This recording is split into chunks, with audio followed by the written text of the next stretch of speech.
Assalamualaikum warahmatullahi wabarakatuh. Bismillahirrahmanirrahim. Nahmaduka ya ghafuru ya syakuru. Mashalli wa sallim barik ala sayyidina maulana Muhammadin wa ala alihi wa sahbihi asma'in nama ba'du. Nafsu itu benar-benar dilatih. Maka masyhur dalam cerita ada orang perang sama Ali radhiyallahu anhu. Ketika perang ini sangat semangat. Tapi ketika orang itu meludahi dan Sayyidina Ali ini tersinggung karena diludahi, Sayyidina Ali langsung angkat tangan. Sudah, perangnya enggak usah diteruskan. Karena saya marah sama kamu sekarang demi nafsu, karena kamu meludahi saya. Padahal saya tadi motifnya demi Allah dan Rasul. Jadi sangat tipis bedanya kita emosi karena diri kita dan emosi karena Allah dan Rasul. Sehingga ketika diludahin ini terus beliau mikir, jangan-jangan perang saya karena saya diludahi. Nah, yang hilang dari peradaban modern adalah Allah itu tidak begitu hadir di hati kita. Saya sering cerita di mana-mana, teks hadis itu sebenarnya berbunyi gini, ini hadis sahih. Mangka na yu'minu billahi wal yaumil akhir fal yukrim jarohu. Ada yang fal yukrim jarohu doifahu, ada yang fal yakul khairan aw yasmut. Siapa yang iman dengan Allah dan Rasul maka harus memuliakan tetangganya, memuliakan tamunya. Dulu itu ada seorang ulama dipanggil anak muda, dibully dari sekarang. Wahai kiai, datang ke rumah saya. Datang kiai itu. Setelah sampai ke rumah orang itu, silakan kiai kembali ke rumahnya. Saya tidak butuh kiai. Kiai itu dengan riang kembali. Setelah di rumah dipanggil lagi. Pak Yai, silakan datang ke rumah saya. Datang lagi. Ya senyum-senyum kiainya santai. Wah, nggak jadi butuh Pak Yai, silakan kembali lagi. Sampai 3 kali. Oh, itu kalau rektor digitukan marah itu. Dosen marah. Kiainya santai. Santai, senyum-senyum, rileks. Ketika ditanya, kenapa Pak Yai tidak tersinggung? Jawabannya unik. Anak muda, saya ini senang sekali nuruti perintah Allah, disuruh menghormati tetangga. Sehingga ketika Anda manggil, ya saya datang. Ketika Anda nyuruh pulang, ya saya pulang. Saya senang sekali nyenangkan tonggo. Dan itu perintah Allah, jadi tidak ada hubungannya dengan kamu. Wah, pemudanya nangis minta dimaafin. Kalau kita kan enggak, kita ini dosen, kiai, mungkin kita doktor, mungkin kita profesor. Tapi kita ini sering didikte oleh orang bodoh. Kalau orang bodoh itu jengkel, lo kita ya jengkel. Lo kamu jengkel, dijengkelkan orang bodoh itu namanya terdikte. Itu bodoh apa pinter? Oh, itu tidak pinter sama sekali. Kalau betul-betul kamu pinter, hanya bisa didikte oleh Allah Subhanahu wa ta'ala. Jadi antara hukum Allah apa? Wa ahsin man asa'a ilaika. Berbuatlah baik sama orang yang berbuat buruk sama Anda. Itu dikteannya Allah. Kalau dikteannya orang-orang bodoh, kayak dimangkel ben mangkel. Terus kamu mangkel. Itu bodoh apa pinter? Nah, problem kita kekinian adalah wong pinter, wong bodoh. Itu bodoh-bodoh bisa didikte oleh sekelilingnya.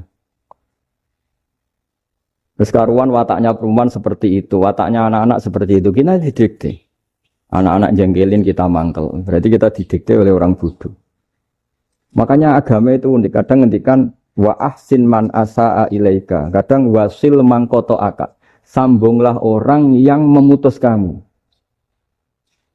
Karena dengan demikian kita hanya didikte oleh Allah Subhanahu wa ta'ala. Bukan didikte oleh hukum sosial.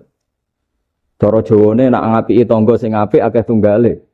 Berbuat baik sama yang berbuat baik pada kita itu mbok orang fasik ya seperti itu, maling ya seperti itu, sama. Tapi kalau berbuat baik sama orang yang berbuat jelek sama kamu itu baru luar biasa. Dan memang teksnya hadis wa ahsin man asa'a ilaika. Berbuat baiklah sama orang berbuat buruk sama kamu. Jadi enggak boleh orang didikte. Makanya ngaji di sini diantaranya saya akan cerita dalam sebuah hadis sahih, dalam hadis hasan yang diriwayatkan Imam Tirmidzi, ada kalimat dari Rasulullah sallallahu alaihi wasallam. Dawe Nabi, la takunu imma'atan, taquluna in ahsanan nasu ahsanna, wa in zolamu zolamna. Walakin watti'u anfusakum in ahsanan nasu antuhsinu, wa in asa'u Allah tazlimu. Kamu jangan jadi orang yang mudah diombang-ambingkan oleh orang sekeliling kamu. Yaitu kamu mengatakan, jika orang baik ke saya akan baik, jika orang buruk ke saya juga akan membalas buruk. Itu namanya Anda didikte. Tapi berkomitmenlah kamu akan berbuat baik meskipun orang lain berbuat buruk. Nah sekarang logika sosialnya begini. Kalau di Indonesia itu ada 1000 kiai, ada 1000 profesor yang ingin membenahi Indonesia. Rata-rata orang awam itu semau gue. Terus mereka mendikte kita. Perilakunya enggak simpatik, perilakunya jengkelin. Terus 1000 profesor ini ikut jengkel. Itu kira-kira jadi solusi apa goblok bareng? Sama 1000 kiai ini ikut jengkel. Ini jadi solusi apa goblok bareng? Goblok bareng. Nah problem sekarang kita ini biasa didikte orang bodoh. Nah makanya ciri khas orang muslim itu kata Nabi mangkana yu'minu billahi wal yaumil akhir. Jadi baik tetangga karena perintahnya Allah dan Rasul. Pentingnya apa? Bedanya karena berbuat baik ini perintahnya Allah, mbok tonggo apik lah kita tetap apik karena perintahnya Allah dan Rasul. Begitu juga dengan hubungan dengan istri, dengan anak. Mbok bojomu lagi cerewet lah kita tetap apik. Karena dengan cara itu kita hanya tunduk kepada Allah dan Rasul. Tapi kalau kamu istri saya kalau baik ya saya baik, kalau enggak ya enggak. Berarti Anda didikte oleh perilakunya dia. Itu latihan, ya kalau dalam bahasa pondok, latihan jadi wali itu yang paling berat. Nabi itu kalau sama orang munafik itu sabarnya Masya Allah. Padahal Nabi berso kalau orang itu orang munafik. Karena dengan cara seperti itu, bahwa kebaikan Nabi pada seseorang itu atas perintahnya Allah dan Rasul, bukan atas nama servis. Kalau Nabi hanya baik kepada Abu Bakar, itu mungkin orang bilang, wis adune wong Abu Bakar baik sama Nabi. Tapi kalau Nabi baik sama orang munafik, Abdullah bin Ubay bin Salul, itu kalau enggak perintahnya Allah dan Rasul itu enggak bisa. Nah ini cobalah berlatih seperti itu, sehingga kita tidak mudah didikte. Ya saya ulang lagi, enggak mudah apa? Didikte. Ini ngaji itu harus objektif. Objektif itu jujur. Jadi bisa saja korbannya ayah saya, bisa rektornya, bisa semuanya. Tapi korban dengan makna yang bagus. Karena di antara saran Al-Quran, Allah ngendikan kalau belajar atau mencari nasihat atau mencari kebaikan apa saja itu diistilahkan walau ala anfusikum awil walidaini wal aqrabin, meskipun ketentuan itu merugikan kamu. Jadi ketentuan apapun yang merugikan kita harus tetap kaji meskipun itu tidak menguntungkan kita. Karena banyak problem, mulai dulu sebenarnya problem itu orang yang wakam da'in yadda'i annahu da'a ilallah tapi hakikatnya yad'u ila nafsi. Jadi banyak da'i yang mengklaim dirinya mengajak ke Allah dan Rasul tapi sebetulnya hakikatnya mengajak ke kelompoknya sendiri. Saya ini termasuk kiai yang masih orisinil. Artinya orisinil gini, suatu saat atau kapan saja saya kok sudah tidak laku jadi kiai, asal Islam jalan tetap senang. Karena enggak penting yang populer saya apa enggak itu tidak penting. Yang penting agama ini tetap jalan. Sama negara ini harus jalan siapapun presidennya. Ya ini penting saya utarakan karena perbedaan antara nafsu dan komitmen beragama itu tipis sekali. Sehingga dulu pernah ada cerita ini bukti keadilan Rasulullah SAW. Nah suatu saat Nabi itu ngaji, yang ngaji seperti ini. Terus ada pemuda dengan cueknya ngelewati masjid yang sedang dipakai Nabi ngaji. Singkat cerita semuanya ngomel ya, bergumam. Celaka betul pemuda itu, ada Nabi ngaji kok tidak ikut ya. Tapi Nabi secara besar hati ngendikan, ini ada di beberapa kitab di Fadhailul Kasbi, keutamaan kerja. Kata Nabi, pemuda itu mau mencangkul di lahannya. Jika dia mencari nafkah untuk keluarganya, untuk kebaikannya, maka itu bagian dari ajaranku. Jadi Nabi berbesar hati bahwa kerja seperti itu bagian dari ajarannya. Jadi tidak harus datang ke majelis ngaji. Dan bisa saja yang sedang hadir itu ya orang yang hindari istrinya minta belanja dari ngaji terus benar dituntut belanja kan gitu. Mungkin anak-anak UMM yang kesini daripada tengok-tengok yang Malang bosan jalan-jalan ke Rembang. Tapi nggak mesti benar juga niatnya gitu. Nah kemudian yang perlu dicatat, kenapa kita menjadi enjoy dengan Islam? Islam itu adalah agama yang tidak didikte oleh materi. Jadi kalau Anda ingin makan enak, mungkin kalau pikiran kebanyakan orang, anak-anak muda yang milenial, yang gaul, ingin makan enak ya makan yang disukai. Misalnya sate atau bakso Malang atau apa. Kalau orang-orang yang jadi wali nggak gitu cara berpikir. Ini yang masih orisinil. Ditanya, ini dunia baru kesulitan makanan, baru resesi. Cara makan enak gimana? Jawabannya lucu. Ya gampang, idamuhu alju. Idam itu lauk. Kalau kamu ingin makan lauknya paling enak apa? Alju. Kamu harus lapar banget. Sampai kalau puasa itu melihat tempe itu wah luar biasa. Tapi kalau kamu nggak puasa, air putih itu nggak menantang. Tapi kalau puasa, tempe, air putih itu menarik dan Anda tetap lahap. Apa? Karena lauk terbaik adalah alju, yaitu lapar. Lah tapi kita ini enggak, kita ini kayak orang bodoh. Kayak orang bodoh tadi, profesornya makan nyaman ya kalau sesuai selera. Nah itu kan sama dengan anak-anak ABG. Anak ABG itu makan lahap ya kalau yang disukai. Lalu bedanya apa ABG sama profesor? Kalau cara berpikir masih sama kan itu. Kiainya juga gitu, kiai makan enak kalau yang disukai, kalau enggak. Lalu bedanya apa kiai sama orang awam? Orang awam juga gitu, makan lahap ya kalau yang disukai. Nah ternyata perilaku kita ini yang pintar sama yang bodoh sama. Kalau kamu ingin berkasta lebih baik, itu cara makan enak itu apa? Idamuhu al-jur. Lauk terbaik adalah karena kita sangat lapar. Makanya masyhur dalam cerita-cerita tarikh sirah nabawiyah. Nabi diberi hadiah, beberapa hadiah. Di antaranya ada yang diterima, ada yang enggak. Termasuk yang dikembalikan itu dokter. Ada seorang raja memberi hadiah Nabi dokter Tobit. Itu sama Nabi dikembalikan. Karena dokter ini sudah lama kumpul Nabi itu enggak pernah sakit. Akhirnya dokter ini putus asa, ini enggak perlu diobatin. Ketika ditanya, kenapa ya Rasulullah engkau tidak pernah sakit? Karena kita ini kaum, kita ini komunitas masyarakat yang tidak akan makan kecuali lapar. Dan kalau sudah makan, berhenti sebelum kenyang. Jadi sederhana sekali pengobatan zaman itu. Sebagian besar penyakit itu pasti disebabkan kita ceroboh dalam hal makan.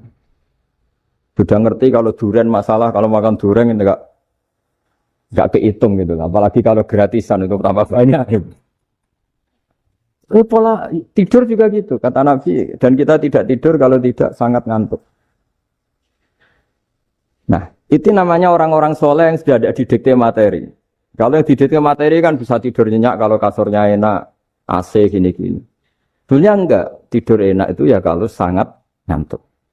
Mbok di gudang, mbok di bis, kalau sangat ngantuk ya semuanya ya enak. Sama, mbok lapar, mbok hanya tempe, tapi kalau sangat lapar itu ya enak. Nah ini ilmu yang mulai hilang, ilmu-ilmu yang mulai hilang. Nah ini pentingnya ngaji ya. Jadi akhirnya ulama-ulama Indonesia itu dipakai rujukan. Jadi mulai Mbah Hasyim, Mbah Ahmad Dahlan sampai era buyut-buyut itu masih orang alim.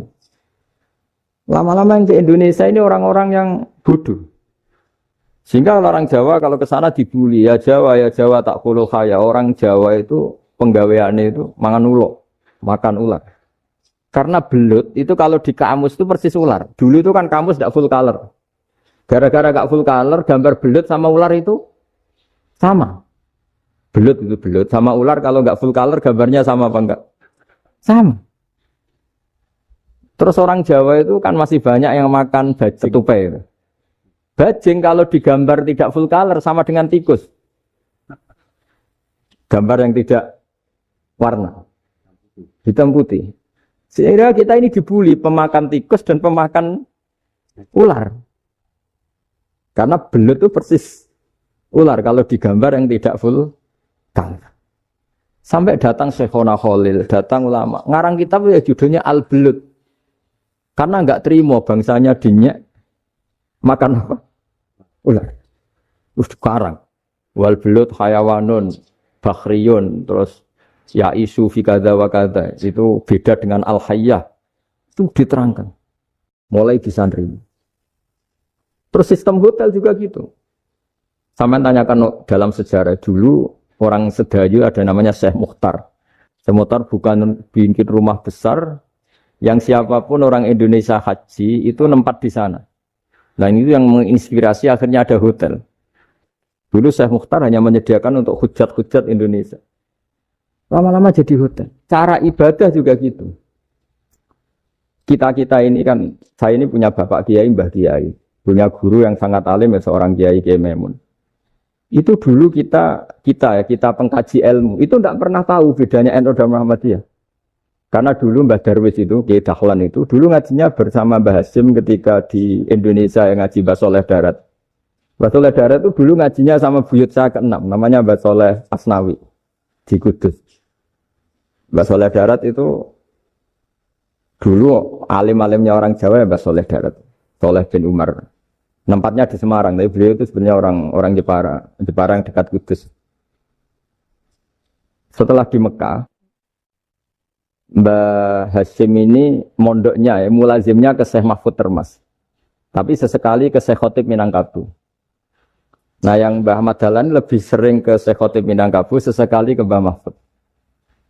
Singkat cerita, karena Syekh Khotib Minangkabau sudah modern, terlibat organisasi dunia.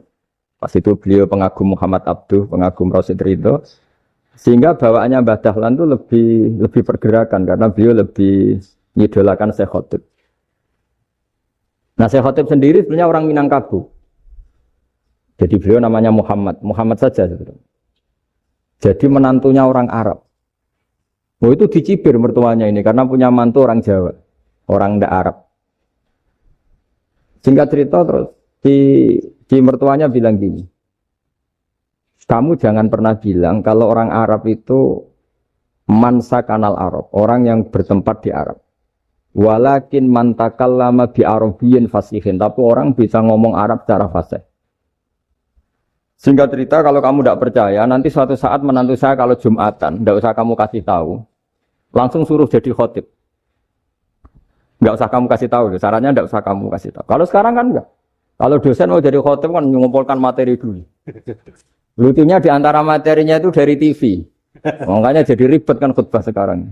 Kalau musim corona ya akan ngomong corona, musim apa yang ngomong apa. Jadi lagi-lagi didikte oleh media. Sebenarnya kalau ngomong kan sesuai kebutuhan umat, ini obatnya apa. Tapi enggak sesuai trending topik, itu kan kayak anak-anak gaul. Ini dokter kok gitu kan aneh. Singkat cerita si khotib ini enggak dikasih tahu, Syekh Muhammad tadi enggak dikasih tahu, langsung disuruh khutbah. Fatakallama bikalamin fasihin. Dia ngomong fasih sekali. Bahkan ngalah-ngalahi fasihnya orang Arab asli. Semenjak itu beliau dapat gelar Al-Khotib, orang yang cakap berpidato berkhutbah. Ya terus dia Syekh Khotib Al-Minangkabau. Jadi orang Indonesia itu luar biasa. Dulu yang namanya orang Indonesia di Arab Saudi itu dihormati sekali. Karena yang ke sana itu pasti ulama. Sudah alim di Indonesia ke sana, termasuk Mbah Ahmad Dahlan. Mbah Hasyim dulu karena sama-sama muridnya Mbah Soleh Darat. Lama-lama yang ke sana itu TKI TKW itu ya mulai agak dibully. Dulu Syekh Nawawi di antara ijtihad yang dihormati itu beliau mengkritik nyuwun sewu orang yang kan orang biasanya normalnya kan muji orang mati syahid. Hebat orang mati syahid itu hebat gini. Oke, kita sepakat orang mati syahid itu hebat. Tapi kata Imam Nawawi dengan syarat niatnya itu li'ila'i kalimatillah dan itu bawaan takdir. Saya ulang lagi, itu bawaan takdir, harus mati di medan perang. Tapi tidak boleh seseorang ini niat perang tapi niatnya supaya syahid. Karena kalau begitu berarti dia berniat supaya menjadi maktulal kafir, orang yang dibunuh orang kafir. Kedua, dengan dia mati berarti pasukan Islam berkurang. Berarti dia ingin pasukan berkurang, hanya ambisinya dia ingin langsung ke surga. Misalnya pasukan orang Islam itu 10, orang kafir 10. Kalau kamu ingin syahid berarti mati 1 kan, tinggal 9 kan. Nah kalau yang seperti itu 10 kan mati semua. Gara-gara ingin syahid akhirnya perangi rapati tenanan, benang mati, benang lebu. Kata Syekh Nawawi, ya enggak. Kalau kamu perang sama orang kafir ya niat menang. Dengan niat menang ini kamu ingin li'ila'i kalimatillah. Tapi kalau kamu ingin syahid, berarti kamu menuruti keinginan nafsu kamu yang cepat masuk surga. Itu orang Arab kagumnya bukan main. Karena di mana-mana orang itu dinilai dari niatnya. Paham ini ya? Tapi perang loh ya, dalam kondisi perang, bukan teroris. Perang itu artinya orang kafir yang ingin bunuh kita, itu perang namanya apa? Perang. Dulu orang cerita syahid itu hanya pokoknya syahid itu hebat, pokoknya syahid itu hebat. Saya di medan perang itu hebat. Pokoknya saya di medan perang hebat. Tapi ketika saya Nawawi memberi penjelasan ilmiah, jika kamu perang ingin cepat mati, ingin cepat syahid, artinya ini untuk pemenuhan diri kamu, karena kamu bayangkan langsung masuk surga. Kamu lupa bahwa dengan kamu dibunuh, kekuatan Islam berkurang. Akhirnya beliau memberi penjelasan. Syahid itu bagus, itu sebagai takdir. Hanya takdir itu kita perang yang ingin menang, tapi takdirnya mati. Jangan dibalik. Oleh perang rapati tenanan, benang mati, namun itu yang pertama, terus ulama yang pertama memberi penjelasan itu Syekh Nawawi. Akhirnya melahirkan kekaguman yang luar biasa dengan tafsir Munirnya itu. Terus beliau itu orang yang rileks kalau menjelaskan ilmu. Ini juga guru-gurunya Mbah Hasyim, Mbah Guru sama Mbah Hasyim, sama Mbah Ahmad Dahlan Syekh Nawawi. Jadi dulu yang alim di Arab itu ada Syekh Nawawi, ada Syekh Khotib Minangkabau, ada Syekh Bakir Jogja, ada Syekh Mahfud Termas. Itu orang Indonesia banyak sekali yang alim. Bahkan di antaranya yang dikagumi Al-Azhar itu juga orang Indonesia, nama Syekh Abdul Manan, itu mbahnya Syekh Mahfud Termas. Itu pertama ada duta besar Indonesia di Mesir, itu termasuk barokahnya Mbak Abdul Manan tadi, itu juga orang Indonesia. Jadi pemahaman ulama Indonesia itu khas, termasuk ketika memaknai apa? Syahid. Ketika memaknai apa? Syahid. Itu unik. Ketika Syekh Nawawi diuji dulu itu yang namanya ulama diuji dulu oleh 100 ulama. Jadi dulu ya ada kompetisi. Imam Bukhari diakui jadi ahli hadis itu diuji oleh mi'atu muhaddisin, 100 orang ahli hadis. Sanad dibolak-balik, matanya dibolak-balik, tapi beliau tetap bisa mengembalikan proporsi sanad itu. Syekh Nawawi pernah diuji gini. Ayul afdol al ulama awis salatin. Keren mana ulama sama raja atau sama orang-orang kaya, sama penguasa? Ya keren ulama. Dibully sama orang. Tapi setahu saya banyak ulama yang antri di rumahnya raja. Tapi saya tidak tahu melihat raja antri di rumahnya ulama. Dan kebanyakan kan mungkin ustadz atau kiai yang antri ngajukan proposal kan. Kan enggak. Nah kalau raja kan enggak pati itu. Malah enggak usah antri. Kiainya sudah nyambut sebelum datang. Jawabannya lucu Syekh Nawawi itu. Dan yang tanya itu langsung diem. Ya karena ulama itu tahu fungsinya uang. Sehingga cara nyari sampai seperti itu. Sementara raja-raja itu tidak tahu fungsinya ilmu, makanya tidak pernah sowan ulama.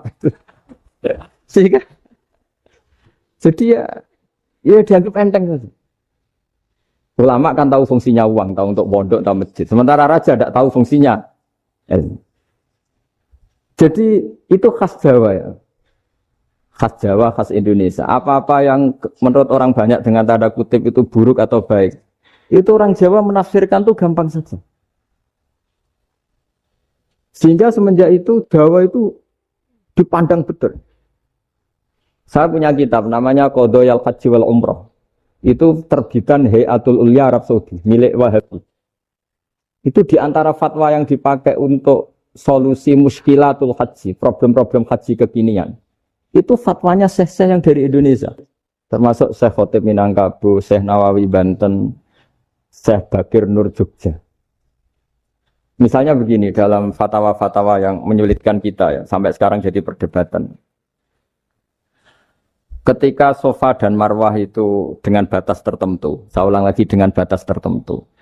Mau tidak mau atas nama kebutuhan, itu kan butuh perluasan. Karena kalau naik turun itu mudah disepakati ulama. Jadi misalnya gini ya, saya punya tanah seluas ini. Pasti orang akan mengatakan sampai bawah ya tanah saya, sampai atas tanah saya. Itu mujma' alaih, itu disepakati. Sehingga Nabi ngendikan al-Ka'bah min tuhumil ardi ilas sama Ka'batun.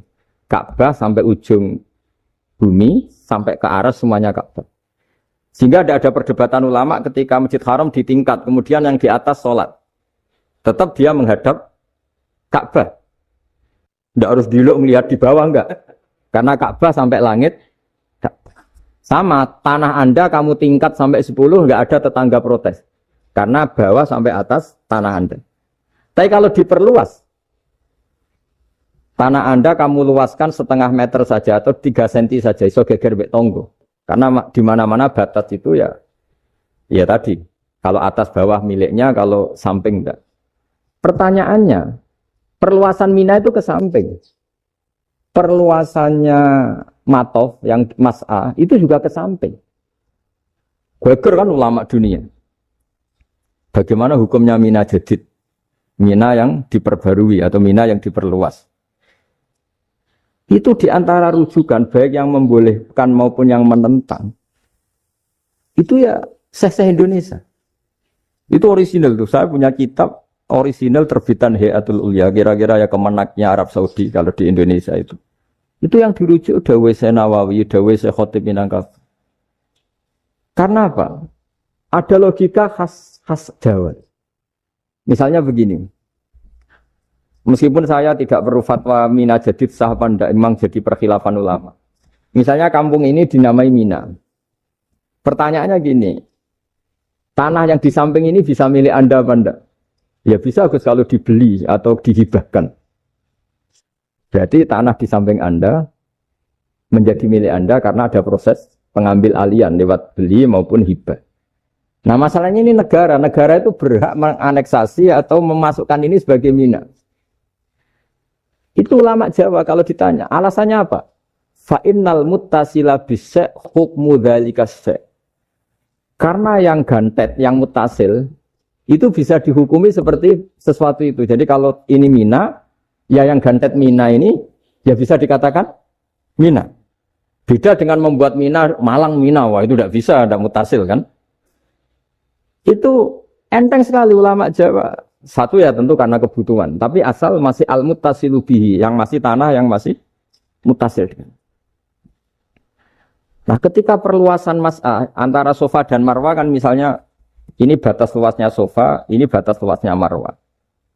Lalu atas nama kebutuhan, sofa marwah itu sampai sini. Sampai agak meluas ke sini. Itu geger Arab Saudi. Wah ini gimana. Padahal tawaf itu harus antara gunung sofa dan gunung marwah. Sa'i itu ya. Tapi kalau istilah Quran memang tawaf sama-sama. Makanya apa? Inna sofal marwata min sa'airillah faman hajjal bita wi'atamara fala junaha alaihi ayat tawafati. Nah, jadi kalau istilah sa'i di Quran itu masih tawaf. Karena harus ada, kalau bisa lah, bukan harus. Kalau bisa memang harus ada unsur muternya. Kita kalau sa'i kan dari sini sofa sampai sini marwah. Terus kan agak muter ke sini. Nah, kan agak membentuk lingkar. Nah, makanya Quran tetap mengistilahkan apa? Tawaf. Jadi bukan sini ke sini terus sini ke sini kan enggak, tapi sini sampai sini terus muter kan? Terus sini. Jadi antara setar dan selama ini prakteknya kan gitu ya. Sofa ngambil sini terus ke sini terus agak muter. Nah, karena ada unsur agak muter ini terus orang menyebut apa? Tawaf. Tapi itu bukan syarat sah, ini cerita ideal. Saya ulang lagi ya. Gunung Sofa itu puncaknya atau pucuknya kalau dalam bahasa Jawa. Itu ya hanya segini, ini sampai sini. Nah, kelompok Islam yang fikih keras nggak boleh diperluas. Karena Allah memilih tempat ini itu spesial, jadi nggak boleh ke yang lain. Tapi ketika kebutuhan mendesak, mau tidak mau harus diperluas. Itu jawabnya Kiai Jawa lucu. Gunung sing ketok iku sing dhuwure tok. Sikilane luwih hombo. Berarti kan gunung kan bentuknya gini. Nah, sofa yang kecil itu yang atasnya, tapi sikilannya sini kakinya lebih luas. Jadi boleh perluasan asal tidak melebihi kakinya. Ya dihitung ya lebih luas. Jadi Kiai Jawa itu kayak wong delok gunung Penanggungan, kayak gunung Arjuna. Di mana-mana puncak gunung itu lebih kecil timbang kakinya. Artinya diperluas ini bukan berarti tidak di sofa dan tidak di itu khas Kiai Jawa. Jadi jangan kira orang Jawa itu udah hebat sekali. Termasuk perkembangan hotel di Arab Saudi. Itu dulu sebelum ada hotel. Buyut saya kelima atau keenam dulu haji namanya Badur Rahman. Itu kalau mau ingin apa ya? Menghindari terik matahari itu masuk gua. Itu masuk gua itu hanya separuh badan, kakinya di luar. Jadi jangan bayangkan kalau gua di Indonesia kayak gua Akbar di Tuban orang bisa masuk jalan-jalan enggak. Gua di Arab tuh kayak cepitan batu, tidak sampai masuk. Sehingga kepalanya dimasukkan, kakinya masih kena matahari. Saking panasnya Arab Saudi. Sehingga dalam bayangan hijrah, ketika Nabi bersembunyi di gua apa? Sur, itu kata Abu Bakar, kalau orang kafir melihat kakinya, pasti melihat kita, karena nggak bisa masuk penuh. Jadi orang tuh mau dempes tok. Sehingga ya kira-kira luasnya gua paling segini. Makanya guyonannya kiai-kiai itu, untung nggak kayak gua Indonesia. Kalau kayak gua Indonesia, laba-labanya capek, karena luas kan. Jadi jangan bayangkan gua Arab tuh kayak gua Indonesia. Makanya bayangannya, andai kan orang tuh melihat ke bawah, pasti melihat kita. Karena orangnya nggak bisa masuk penuh. Nggak bisa masuk 100%. Ya kayak cepitan batu lah mirip. Itu kan mirip Gunung Uhud. Gunung Uhud, kata Rasulullah, nanti kalau kamu perang, itu di atas, menang atau kalah di atas. Musuh biar di bawah. Dengan di atas kamu bisa mana? Jangan bayangkan kayak Gunung Merapi, kayak Gunung Penanggungan. Lah kalau Gunung Penanggungan mana ke bawah yang layang kan? Jadi gunung di Arab itu kayak bukit. Ya sampean pernah kan ke Uhud itu ya sama ini aja tinggi ini kan? Nah ini yang mulai ada mis. Makanya nerjemah itu susah di Indonesia. Karena jabal itu udah harus tinggi. Kalau tinggi nggak bisa mana dari atas ke bawah kan nggak ngefek kan? Sampean kalau ke Uhud gunungnya pendek sekali sehingga yang mana dari atas ke bawah ya kalau kena musuh ya celaka karena memang dekat. Ya kalau gunung Indonesia mana dari atas ke bawah yang layang nggak ngefek. Nah itu susahnya nerjemah bahasa Arab ke kita. Jadi apa ya? Transkrip itu nggak gampang karena ada pengertian yang beda. Kita kalau bilang gunung itu tinggi sekali. Sampai banyak mahasiswa tersesat ya saking tingginya. Kalau orang naik Uhud gak akan tersesat, wong ketok dari bawah itu. Nggak mau saya mau cerita. Kata Mbah Mun sering cerita. Kenapa wa ma arsalnaka illa rahmatan lil alamin, kata Mbah Mun. Allah itu pasti bikin ulama yang tidak produk Arab itu pasti ada. Kalau orang Arab jadi ulama wajar, bahasanya Arab, domisilinya di Arab. Tapi Allah akan selalu bikin ulama yang tidak bangsa Arab. Imam Ghazali itu Tus itu Persia. Imam Bukhari itu kira-kira kalau sekarang ikut Uzbek. Ya, Imam Bukhari itu kalau negara sekarang ikut mana? Uzbek. Kenapa demikian kata Mbah Mun? Karena Allah sudah ngendikan wa ma arsalnaka illa kafatan linnas. Manusia semua ini kena khitabnya Islam. Kalau tidak ada ulama yang dari berbagai negara, kesannya Islam itu hanya milik orang Arab Saudi. Makanya Allah selalu bikin ulama-ulama yang bahkan tidak Arab. Termasuk Imamul Muhaddisin, yaitu Imam Bukhari, itu orang Uzbek. Orang Rusia lah kalau sekarang ikut Uni Soviet dulu. Imam Ghazali itu orang Persia. Syekh Nawawi itu orang Banten. Karena Allah ingin memaklumatkan bahwa Islam ini untuk semua. Sehingga orang yang tidak Arab pun bisa belajar Islam. Yang alimnya itu gak kalah sama orang apa? Arab. Makanya ini PR ya. Kalau Gus Dah Ploso nanti ngendikan suatu saat orang belajar Islam itu bahkan orang Arab pun bisa belajar ke Indonesia. Kalau orang Indonesia bisa alim betul kayak dulu. Sekarang banyak liga antar ulama. Itu orang Indonesia pasti masuk. Ulama-ulama top dunia. Itu pasti orang Indonesia banyak yang masuk. Karena tadi, ketika orang Indonesia baca kitab, itu orang Arab itu kagum. Kok bisa ada bahasanya baca secara benar? Bukan sekadar bisa baca secara benar. Karena memang dilatih sedemikian rupa di pondok-pondok. Makanya kita semua lah, yang alim di Indonesia itu kemana-mana ya pasti alim. Dulu putra Mbah Mun namanya Gus Zofur itu tahun pertama ya sudah the best di tahun pertama. Kalau tahun pertama the best-nya ilmunya bawaan dari sarang, dari keluarganya. Gus Najim mondok di Said Muhammad tahun pertama sudah dipuji sebagai yang teralim karena ya sanggup. Kalau dipujinya tahun ketiga, tahun keempat kan mungkin dapat dari sana. Ini tahun pertama. Saya ulang lagi tahun.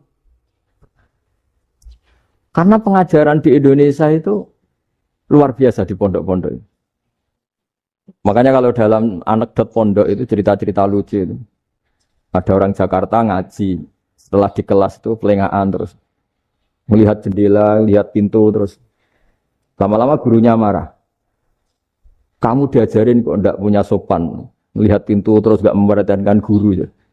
Anak Betawinya jamnya lucu. Habis Pak Guru bohong. Kenapa ya? Kamu Pak Guru bilang Ja'a Zaidun, Zaid datang. Tak lihat gak ada yang datang. Setelah itu contoh nasab kan ro'a itu Zaidan. Saya melihat Zaid, saya gak melihat Zaid. Contoh ketiga yang jar kan maror tu Zaidin. Saya berjalan ketemu Zaid. Pak Guru diam di situ gak jalan-jalan.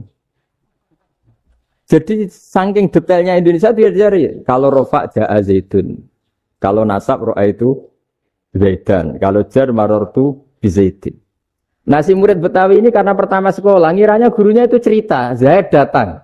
Makanya dia lihat pintu terus, mana katanya datang kok enggak datang-datang. Nah dengan latihan seperti itu, kemungkinan orang Indonesia salah itu kecil, karena memang dilatih betul. Saya ulang lagi, karena memang dilatih betul. Sehingga ketika orang Indonesia ini yang cerita seorang wartawan, ini kisah nyata. Kali ini tidak anekdot, kisah nyata. Ada wartawan internasional ngeliput Ramlah. Ramlah itu di Gaza, di Palestina. Wartawan Indonesia ini hanya bisa bahasa Inggris. Dijak ngomong bahasa Arab. Terus dia bilang saya tidak bisa. Saya tidak bisa. Saya bisanya ngomong Inggris. Tapi apa yang terjadi setelah sholat? Si Indonesia ini jadi imam pakai sholat jariah lagi. Baca bismillah benar, bismillahi jar karena mudhof ilaih. Terus ketika iktidal ya benar, Rabbana lakal hamdu mil'us samawati wa mil'ul ardi benar. Ketika tahiyat ya benar, at-tahiyatul mubarakatuh sholawat. Sama orang Arab ini diagumi. Orang Arab kalau senang orang itu dicium. Kamu tawaduk, sebenarnya kamu itu ahli bahasa Arab. Karena orang Indonesia sekali sholat itu nggak ada yang salah. Meskipun benarnya karena hafalan, tapi bagi yang ahli nahwu itu hebat.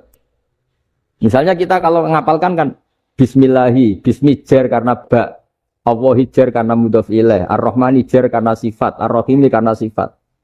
Alhamdu rofa karena mubtada, lillahi jar karena ada huruf jarli, robbi jar karena sifat. Sebetulnya tidak karena pinter, tapi karena hafalan.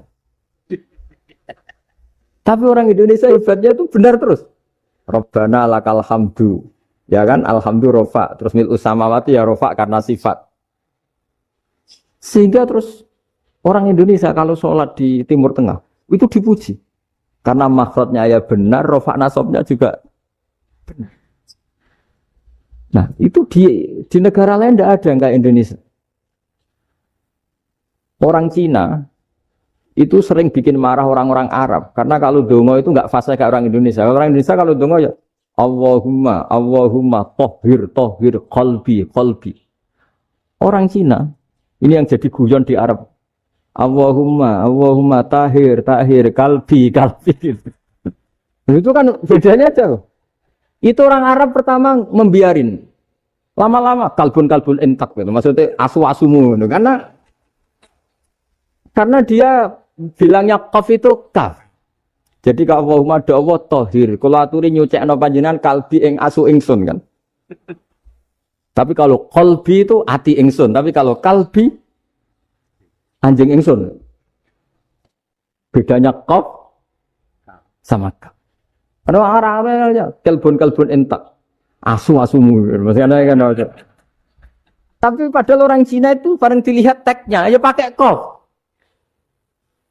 Orang Indonesia enggak, mulai kecil dilatih, sak fase-fase.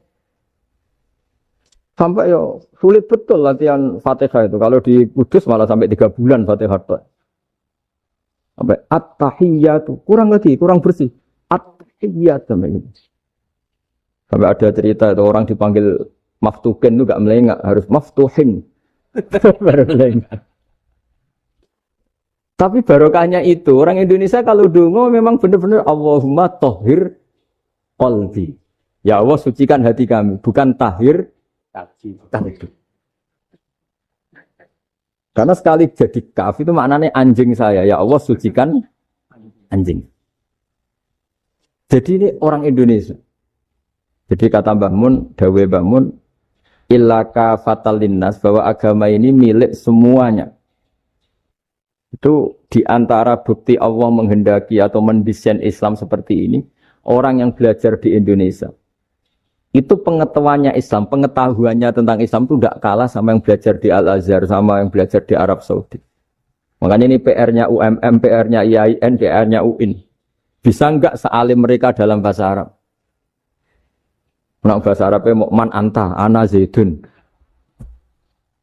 Jangan sampai, karena kita di sana ini kadang dibully. Orang Arab tuh kalau bully kita, sampai tak kasih cerita. Itu ngawurnya Masya Allah. Kata dia, ada anak orang Indonesia haji. Si anaknya orang Indonesia dijotos sama anaknya orang Arab. Dijotos, dipukul. Sehingga cerita terus si orang Indonesia enggak terima, anaknya yang orang Arab dipukul. Yang balas bapaknya. Orang Arab tanya, lima ada dorok ibni, kenapa kamu mukul anak saya? Itu orang Indonesia baca, wah aku tidak. Jadi hanya bilang gitu. Artinya anak saya dihada ya maka tak ada. Arabnya gitu. Anak saya dipukul maka saya balas mukul. Itu orang Arab mantuk oh gitu. Paham? Dulu ulama itu kelihatannya sederhana, tapi kalau berargumentasi itu hebat. Tadi Gus Zofur menyebut kitab Mbah Hasyim itu mengharamkan kentong. Beliau masyhur itu punya kitab namanya Al-Jasus an Tahrimin Nakus. Intinya kentong itu haram.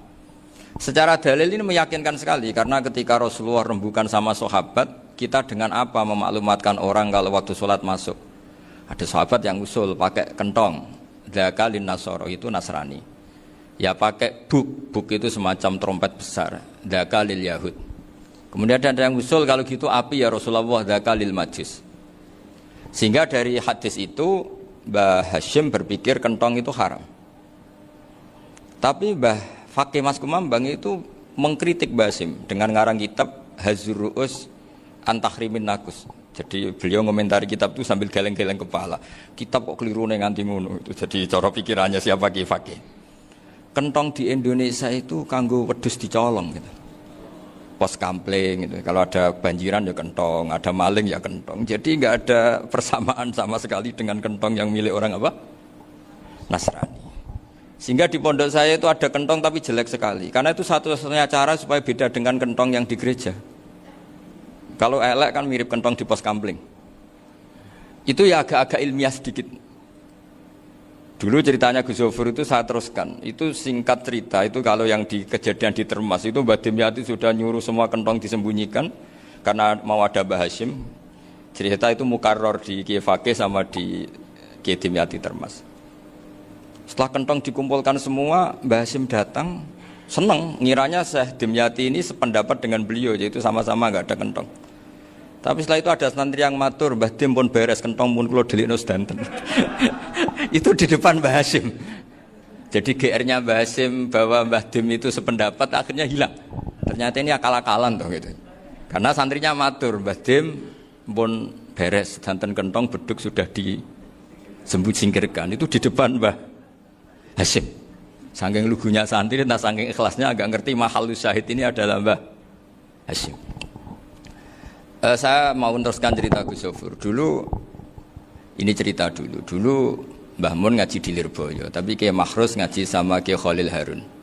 Kiai Khalil Harun itu adik juga sekaligus muridnya Mbah Umar Harun. Mbah Umar Harun itu generasi kedua setelah Mbah Ghazali. Beliau menantunya Mbah Ghazali, tapi ya sudah ponaan. Sehingga tradisi ini penting karena saya berkali-kali bilang di mana-mana. Status orang tua dan mbah itu adalah terserah anak cucunya. Bukan terserah mbahnya, tapi terserah anak cucunya. Saya tidak akan bosan mengingatkan ini. Saya pernah di makamnya Nabi Yakub, itu ya dikemuli bendera Israel. Di makamnya Nabi Dawud. Nabi Ibrahim juga dekat sinagog. Sehingga Quran membela Nabi Ibrahim disebut maka anak Ibrahimu Yahudi wala Nasrani. Karena ketika beliau berposisi di Israel, kemudian penguasanya adalah Yahudi, bisa saja makam ini ditulisi dan distatuskan ala Yahudi. Ya seperti Nabi Yakub. Nabi Yakub itu nabi yang kita yakin tentu berkeyakinan beliau orang baik, orang muslim, orang mukmin. Tapi karena di desain mereka ya dikemuli bendera Israel. dan disebut Abul Yahud.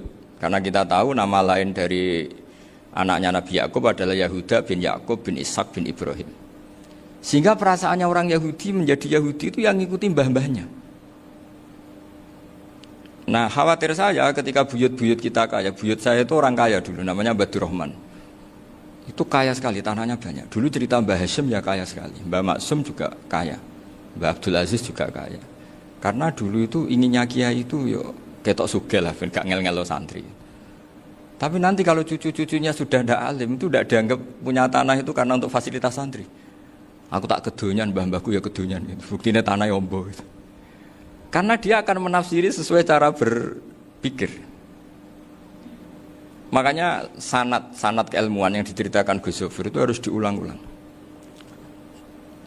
Kalau nggak diulang-ulang, maka kita akan berpikir sendiri untuk menafsirkan Masyayikhon al-Kiram atau Ajdadan al-Kiram.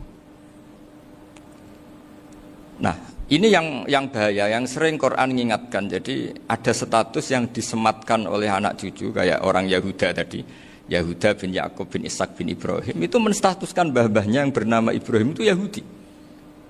Sampai Quran sendiri yang bela makana Ibrahimu Yahudiyah wala Nasraniyah. Karena secara geografis sekarang Ibrahim di Israel dan otoritas itu juga milik mereka, sehingga mereka bisa masang-masang atribut yang menunjukkan kalau itu Yahudi. Beberapa al-alim al-alamah yang minna itu sudah wafat dan kadang-kadang dzurriahnya itu tidak kita. Kalau sekarang orang bahasakan kubu sebelah. Akhirnya ya nggak boleh dikholi, nggak boleh diziarah. Terus seakan-akan yaqtaduna bi ra'yi, seakan-akan mereka berpendapat dengan pendapat syekh ini padahal enggak. Nah, sehingga tradisi ketersambungan sanad tadi baik secara genetik atau secara asbab itu harus terjaga. Saya beberapa kali banyaklah sering diceritain Mbah Mun. Dulu Mbah Munawir ini cerita ya, Mbah Munawir itu saking senenge kitab, ben santri ini iso ngaji kitab. Itu kalau ada alumni Lirboyo, alim disuruh baca muin di sini itu Mbah Munawir ikut. Saking ingin tasjiknya, ingin ngajari santri bahwa ngapal Quran udah hafal tok, tapi yo paham. Dan penggalinya Mbah Munawir itu sampai klimaknya dulu Mbah Zaini itu nate nikah sama Nyai Komariah kalau nggak salah, binti Karim, binti Manap. Punya putra Gus Habib, Gus Toha yang diantara putrinya dinikahi Gus Rosin ini. Terus akhirnya kesampaian juga ketika Mbah Munawir punya mantu alim alama namanya Mbah Ali Maksum, angsal Nyai Hasimah. Sampai pondok Kramjak ma'ruf bil ilmi, terutama ilmu sorof dulu karena Mbah Maksum itu komplain, fa'ala ya fulu kok terus fa'alan ya fa'ala ya fulu ya uf'ul gitu kan, masuk fi'il kok jejer isim gitu. Jadi dulu kata Mbah Mun itu ada persaingan ilmu sorofnya Mbah Maksum Ali Kuaron sama Mbah Ali Maksum Jogja. Jadi wali antok, yang satu Maksum Ali Kuaron, yang satu Ali Maksum. Ya itu dulu saingan ngarang sorof. Nah ini yang menang siapa? Ya terserah duriannya. Kalau duriannya keren ya menang karena terserah yang kampanye. Saya bayangkan adekan Mbah Zubair tidak punya anak sealim Mbah Mun, mungkin halnya Mbah Zubair juga tidak sewow kalau punya putra Mbah Mun. Karena saya berkali-kali bilang kalau dalam syair Arab itu kama takarroma, kadang dilafatkan kama tasyarrofa bi Muhammadin adnanu. Orang berpikir Adnan itu siapa? Itu karena ada Nabi Muhammad SAW. Orang mencari-cari Mbah Mun itu mencari Mbah Zubair karena ada Mbah Mun. Orang mencari Mbah Dahlan karena ada Mbah Zubair. Wong kok alime ngono iku bapake sapa? Wong kok alime ngono iku putune sapa? Tapi kalau kita ini sudah ndak alim, ini orang sudah enggak tertarik nyari-nyari leluhurnya karena dianggap selesai. Jadi yang dengan tanda kutip yang menghabisi mbah-mbahnya itu ya mesti cucunya. Ini mbok ngamuk, mbok peringatan, tapi ini juga peringatan pada diri saya sendiri. Jadi sehingga zuriyah ini penting. Kenapa para nabi mesti donga zuriyatan thayyibah? Kenapa selalu berpikir tentang zuriyah? Wa ja'alaha kalimatam baqiyatan fi aqibi. Karena zuriyah ini yang nanti bisa menstatuskan leluhurnya. Seperti tadi cerita Mas Maftuh ini, tak puji betul, saya hari ini tidak ingin gojlok supaya kewalian saya tidak tergerus oleh kedoliman. Saya pernah diceritain Gus Zofur, juga sering baca buku tentang Mbah Maksum. Dulu Mbah Maksum kalau wasiat kembali ya gitu. Kamu harus NU dan harus mempertahankan NU, tapi tidak dengan cara membenci Muhammadiyah.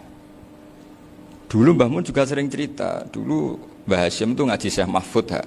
Nah, Mbah Ahmad Dahlan dulu namanya Darwis sering ngaji sama Syekh Khotib Minangkabau. Zaman itu Syekh Khotib sudah modern, sudah ikut gerakan Abdu, gerakan Almanar. Sehingga bawaannya Mbah Ahmad Dahlan ini agak agresif. Yang Mbah Hashim karena hanya mulazim di Syekh Mahfud, hanya sesekali ngaji Syekh Khotib, beliau lebih seperti itu. Dan dua beliau ini sama-sama pernah ngaji Mbah Soleh Darat di Semarang. Mbah Hashim sama Mbah Ahmad Dahlan yang dulu namanya Darwis. Jadi ini masih min minuskatin wahidah mimam bain wahid. Sehingga kita tidak kaget ketika Mbah Ali Maksum mengomentari Muhammadiyah itu masih ahli sunnah wal jamaah. Makanya nanti terakhir saya baca kitabnya Mbah Ali dan sering saya pelajari. Andai kan kita ini sepakat dengan ilmu, ya kita tahulah. Kalau Abu Hanifah itu tidak kunut, Imam Syafi'i kunut, berarti kunut itu mazhabnya Abu Hanifah, bukan mazhabnya Mbah Ahmad Dahlan. Apa tidak kunut itu mazhabnya Abu Hanifah, bukan mazhabnya Mbah Ahmad Dahlan. Kita kunut itu mazhabnya Imam Syafi'i, bukan mazhabnya Mbah Hashim. Ini semuanya masih dalam bingkai ilmu. Adzan qobla subhi juga riwayatnya jelas. Tidak adzan ya sudah perilaku kita sudah jelas. Dulu Mbah Mun sering didik kita gitu. Saya sering dengar cerita kalau dulu Pak Arif Fakhruddin begitu hormat sama Mbah Ali, apalagi dzuriyahnya Mbah Azhar Basir. Nah beliau dulu do ngaji di Termas. Dulu itu enggak ada masalah karena semuanya dianalisis pakai ilmu. Tapi sekarang pakai identitas, yang kunut itu NU, yang enggak kunut Muhammadiyah. Berarti Abu Hanifah itu Muhammadiyah, Imam Syafi'i itu NU. Berarti Imam Syafi'i itu ya anak buahnya Ki Miftahul Ahyar kira-kira gitu kan. Nah, anak buahnya Pak Said Akil. Kan terus jadi repot. Dulu kita ini pengagum ilmu, bukan pengagum perbedaan. Sehingga di sini yang saya kagum dari sekian ceritanya Mbah Ali Maksum, supaya kitab ini to the point, supaya nggak lama-lama karena waktunya juga. Nanti kalau kemalaman ini kena semprit ini sudah. Ini diantara yang diceritakan Bali itu unik. Imam Syafi'i itu sering tawassul, sering wasilah sama siapa itu? Abu Hanifah. Ini sudah tak petakan, saya baca yang sensitif lah, so yang ini ya. Ziyar al-Babus Samin, terus sebentar ini yang bab tawassul.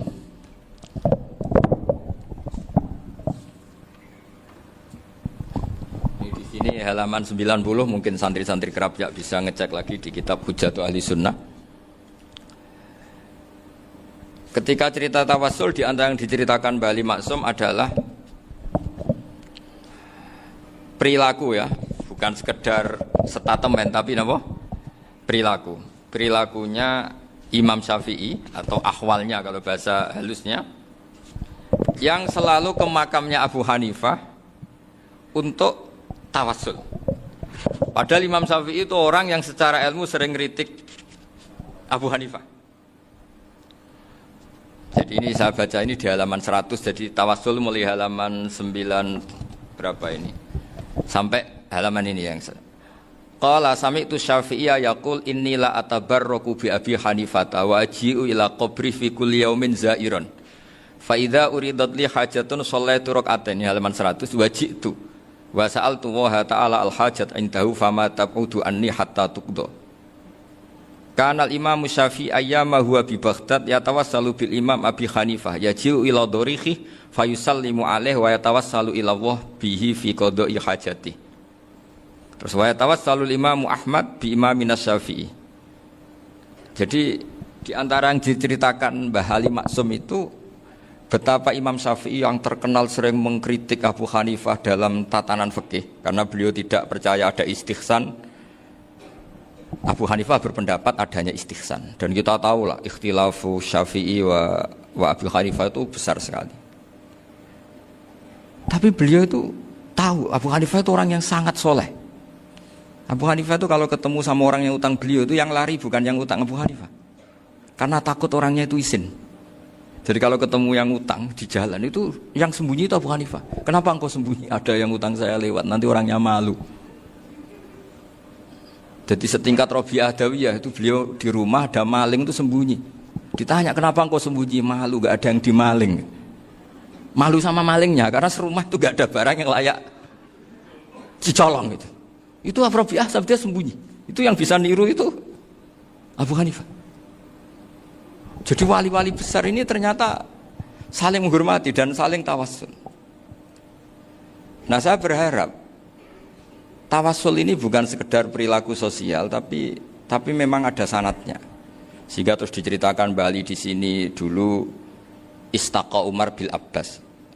Kata siapa tawassul harus dengan Rasulullah SAW? Dulu istaqa Umar bil Abbas. Sayyidina Umar itu tawassul istisqa dengan Sayyid Abbas. Padahal kita tahu Sayyid Abbas ini tidak nabi. Terus beliau cerita sampai Imam Syafi'i tawassul sama Abi Hanifah. Sehingga gak ada perdebatan itu kan Umar. Kalau Umar kan ada jaminan boleh diikuti karena beliau sahabat. Bali cerita tentang Imam Syafi'i yang tawassul dengan Abu Hanifah. Seargumentatif itu. Sehingga ada cerita dalam sebuah tafsir. Ya saya ulang lagi, ada cerita di sebuah tafsir. Kenapa Nabi Musa ditanya Allah, wa matilka biyaminika ya Musa? Ma'ana wa ta'ala a'lam. Tentu Allah sangat tahu yang dibawa Musa itu apa. Karena Allah tahu Nabi Musa itu grogi. Orang dipanggil Wali Maksum pasti grogi. Santri dipanggil Mbah Mun pasti grogi. Kenangan saya setiap dipanggil Mbah Mun ya mesti tanya. Yang ringan-ringan. Wis sarapan ya. Arung sarapan ya sarapan. Pas sarapan ya kan. Tanduk mangan sing enak. Orang santri ora tau mangan enak. Ya gak pernah ngomong yang penting. Ngendikan yang penting. Nah karena Nabi Musa ini grogi. Ini sebagian tafsir. Itu ditanya yang ringan, sake iku nggawa apa? Karena pertanyaannya ringan, Nabi Musa juga ringan. Ya Nabi Musa itu sampai lali iku pangeran sing ya'lamu sirra wa akhfa. Diterangno. Niki tongkat Gusti. Gunane kathah Gusti tongkat iki. Qala ya aso ya atawakkau 'alaiha wa ahusyu biha 'ala ghanami wa liya fiha ma'arifu ukhra. Oh, tongkat Gusti niki penting Gusti. Nggih nak nggih macam-macam lah Gusti. Atawakkau 'alaiha wa ahusyu biha 'ala ghanami kangge menghalokan.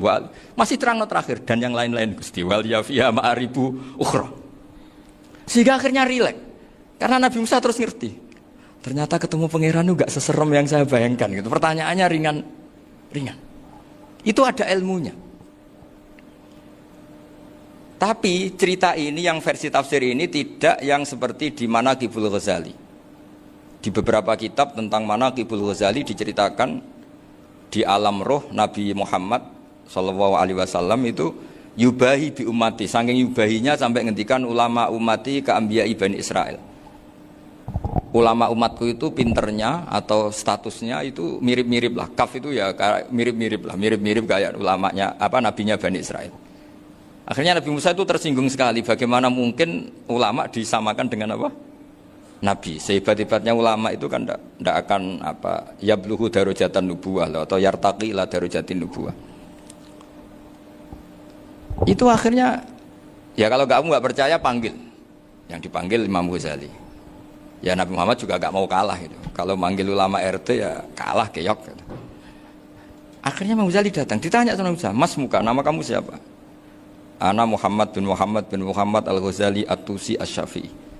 Itu disebut panjang. Terus Nabi Musa guyu-guyu. Kamu lama kok ngomong yang enggak penting. Ditanya namanya kok penjelasannya sepanjang itu. Dianggap itu satu kesalahan. Masa tanyanya nama kok ditanya. Jawabnya Muhammad bin Muhammad Al-Ghazali At-Tusi Asy-Syafi'i. Kepanjangan itu. Ketika Nabi Musa agak mencibir, agak gimana itu. Terus jadi Imam Ghazali, kalau ini masalah, lebih masalah jenengan. Apa itu? Yang tanya jenengan tuh Allah ya alamu sirra wa akhfa. Dan Allah hanya tanya wa ma tilka biyaminika ya Musa. Harusnya jenengan jawab aso ya titik, bukan kepanjangan. Atawakkau 'alaiha wa syubha itu kepanjangan. Allah tanya yang di bawah kamu itu apa? Yang di tangan kamu. Harusnya jawabnya hanya aso ya. Tapi kenapa penjelasannya sepanjang itu? Sampai terakhir waliya fiha ma'arifu ukhra. Terus pinter tenan cek gitu. Terus ada Nabi Musa terus bilang, "Ya, pinter tenan aja gitu." Padahal kita tidak pernah GR seperti itu kan kebetulan Imam Ghazali gitu. Kalau yang lain mungkin ya keok lah kira-kira gitu. Tapi ini cerita dalam khazanah keilmuan. Benar yang dikatakan Gus Zofur. Saya termasuk orang yang pernah mondok Lirboyo Pasanan. Jadi setelah saya disuruh nemani Gus Kamil, tahun berikutnya Gus jenengan disuruh. Pokoknya anakku bosak wulan lah kudu tahu mondok Lirboyo. Biar aku tahu ngaji Wakarim. Terus yang disuruh Baturi Gus Kamil itu saya. Jadi saya pernah 1 bulan tuh di Lirboyo. Karena saya ini santri beling ya, kontraknya pokoknya penting ziarah Bakarim. Biasanya nggak pernah ngaji. Pokoknya yang bareng Isa ziarah ya sudah. ngaji subuh ingat saya sama Gus Imam. Itu dari 17 hari ingat saya ngaji 2 kali. Tapi kalau ziarah ke Mbah Karim sudah lupa jumlahnya karena memang kontraknya disuruh ziarah. Sampai seperti itu. Dan saking senengnya bangun sama Mbah Karim saya masih ingat. Ngamplopi salam template itu masih ingat untuk Gus Anwar, untuk Gus Imam, untuk Gus Kafabi, termasuk untuk Gus Maksum. Itu malam-malam saya dijak ngamplopin. Zaman itu saya masih ingat selawewu. Zaman itu kos 1 bulan itu 13.000. Jadi kira-kira kalau 25.000 itu untuk kos 2 bulan. Jadi saya krusnya itu pakai kos. Saya masih ingat Mondok Sarang itu kos 1 bulan 13.000. Berarti kira-kira 500.000 itu di amplopin sendiri sama Bang. Ini untuk Gus War, ini untuk Gus Imam, ini untuk Gus. Padahal Gus Imam ini mondoknya sudah dibangun. Itu bangun hormatnya sampai untuk jatah salam template. Nah yang ribet kebalikannya, kita pulang Gus Imam karena melihat Gus Kamil ini putrane Mbah Mun, Gus Kamil disangoni. Saya juga disangoni karena Gus Imam dulu ngaji juga sama Pak D saya, sama keluarga saya. Itu kata Gus Kamil setelah keluar, mau kamu nih gue abal ya, boten berarti gue aku. Karena ini penting, ini kalau sampai dianggap tukar guling, ribet. Jadi ditakwil sendirilah, mau kamu nih gue abal ya, boten yes berarti halal. Tapi sama Mbah Mun ya ditanya.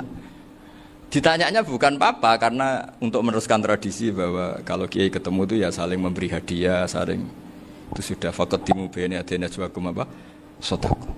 Sehingga ketika Kapya ini punya Bali Maksum alim alama, kemudian melahirkan murid-murid yang juga ipar kayak Mbah Warsun bisa ngarang apa? Kamus Al-Munawwir, Pak Bik juga punya karangan Kamus Al-Muasir. Saya itu punya semua. Karena ini adalah buah dari bahwa kita ini tidak kalah sama produk-produk yang di sana. Bahwa produk di kita ini sudah cukup untuk mengantarkan orang menjadi alim alama. Dulu Mbah Zubair ke Mekah ya sudah alim alama. Gus Zufur ke Al-Azhar sudah alim. Semua teman-teman kita ke Mekah itu sudah alim semua. Padahal produk mondoknya ya tadi. Mau digojlok kiai ini, terus mangkel be keamanan biasanya. Biasanya musuh besar pondok itu keamanan. Jadi ya bukan berarti gojlok ibunya Gus Maftuh enggak, biasanya keamanan itu musuhnya apa? Banyak. Itu tradisi keilmuan itu harus dijaga dengan hujjah dan dengan tadwin, dengan pembukuan.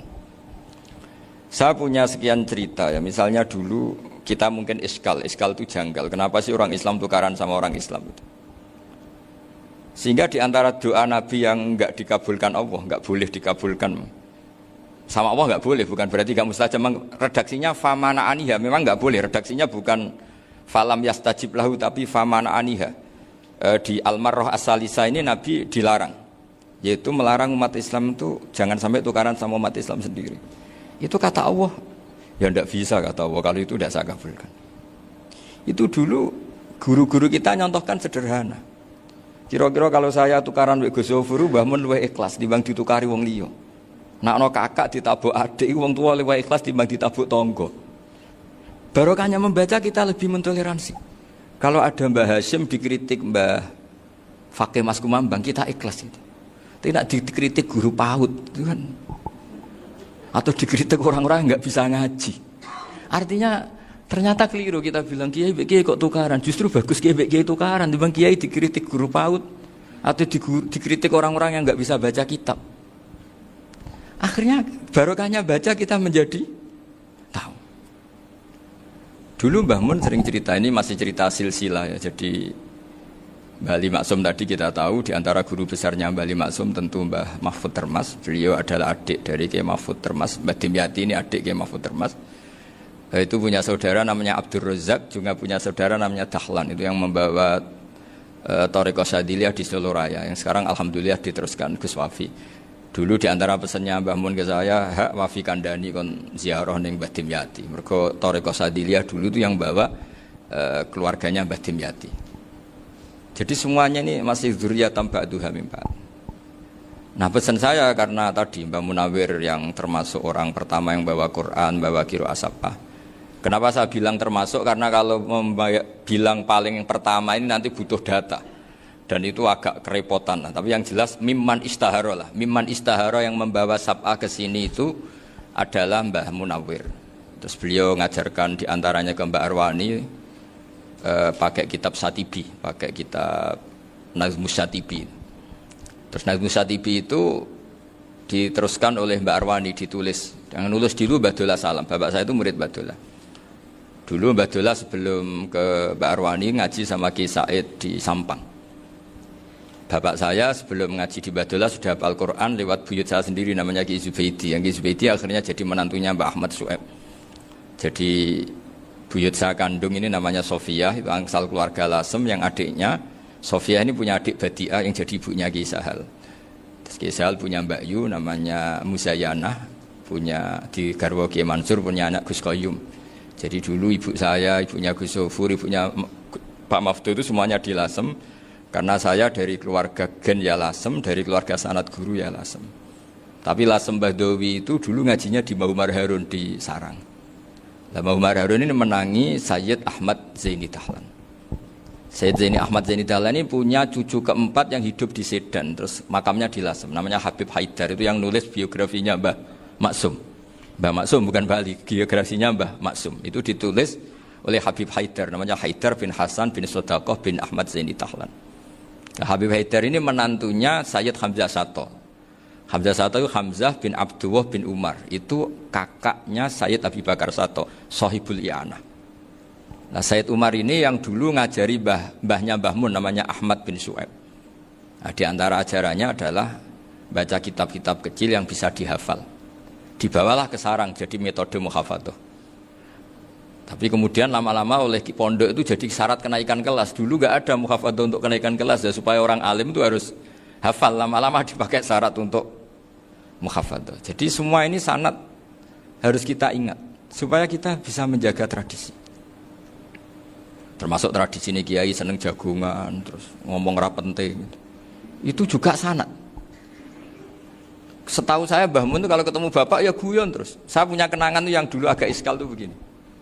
Ada isu lah, entah isu entah hoax entah apa, ada kaji itu agak beling itu, pokoknya beling lah gitu.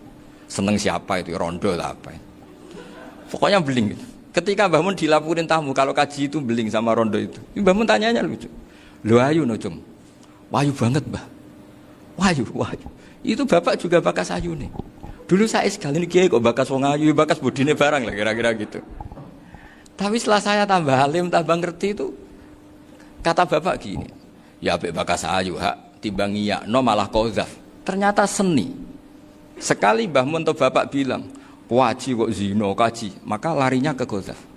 Maka menghindari bahasa menuduh, ngomong yang enggak penting. Lho ayu no. Jadi kiai dulu tuh orang sok suci tapi yang menghindari hal-hal yang jadi punya seni untuk ngelola kehidupan.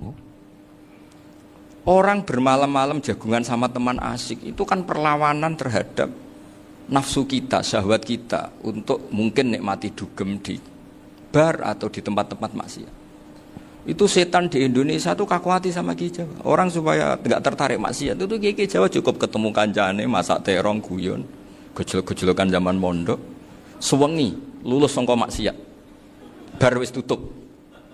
Perlawanannya sederhana, enggak pakai tahajud, enggak pakai wiridan. Karena Ki Jawa juga koyoke rapati potongan ahli ibadah gitu. Jagungan gitu. Jadi setahu saya itu pernah lihat Bali itu sekali ketika beliau ngisi ceramah di Mbah Hamid Bedowi. Saya masih kecil diajak bapak. Dulu kalau bapak ngelihat Bali sama Mbah Hamid itu mesti nangis. Karena dua orang alim bertemu. Yang akhirnya ya bisanan itu. Mbah Hamid punya anak Gus Nasih, di sini ada Mbah Nafisa, terus jadi Mbak Salih Hindun itu.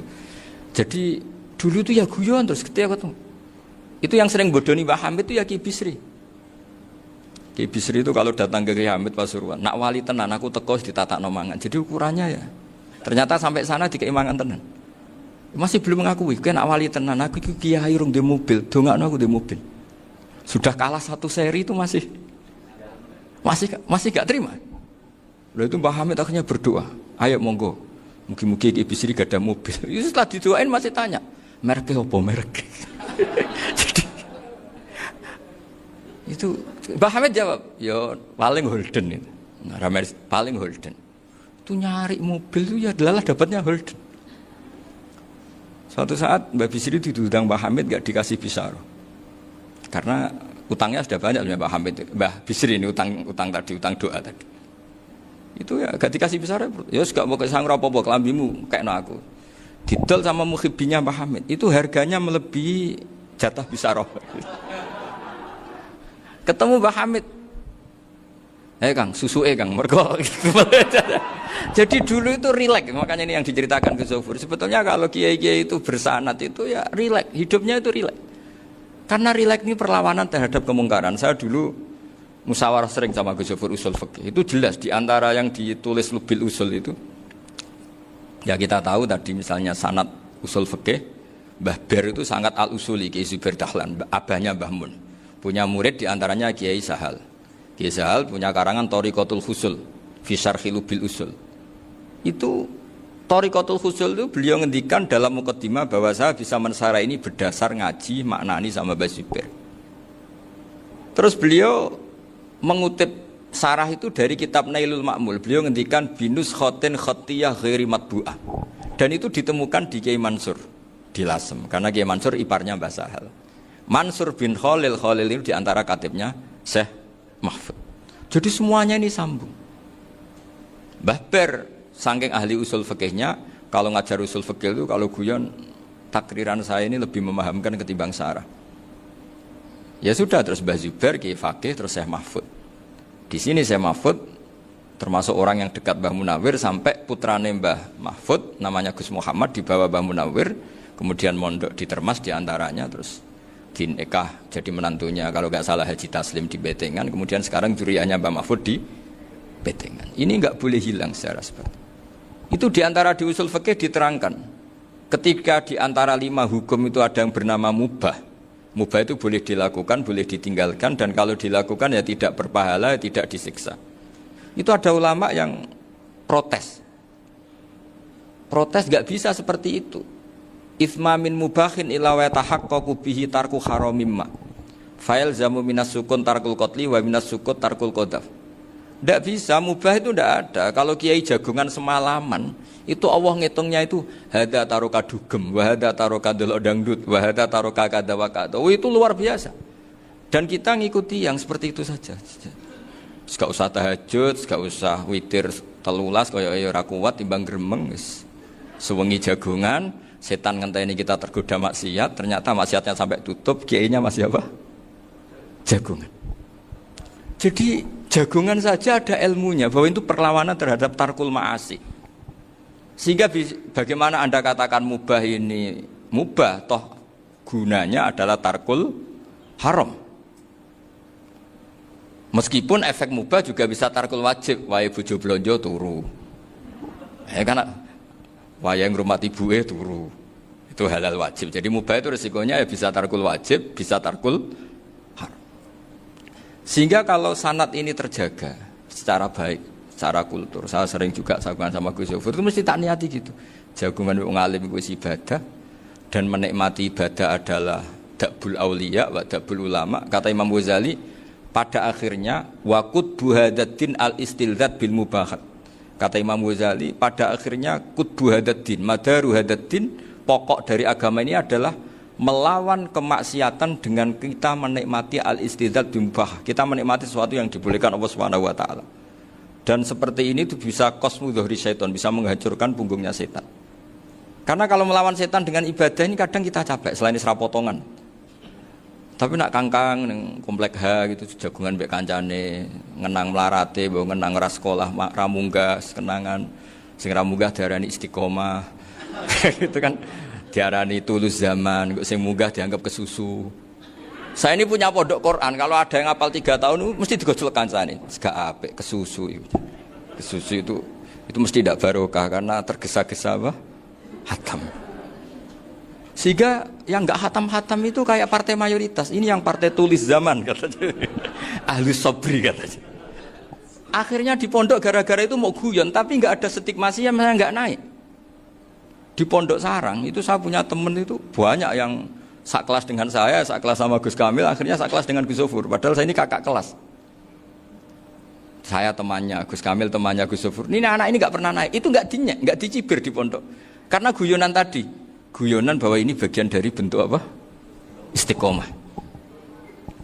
Nanti yang goblok juga tenang. Karena kiainya cerita, kadang santri goblok ya barokah. Di sini pondok akeh santri ora tau sinau ning omah dadi kiai gede. Selalu kiainya tuh cerita seperti itu. Akhirnya sing goblok ya bangga dengan kegoblokannya. Iya, jadi kiai itu orang yang meskipun guyon ini barokahnya Masya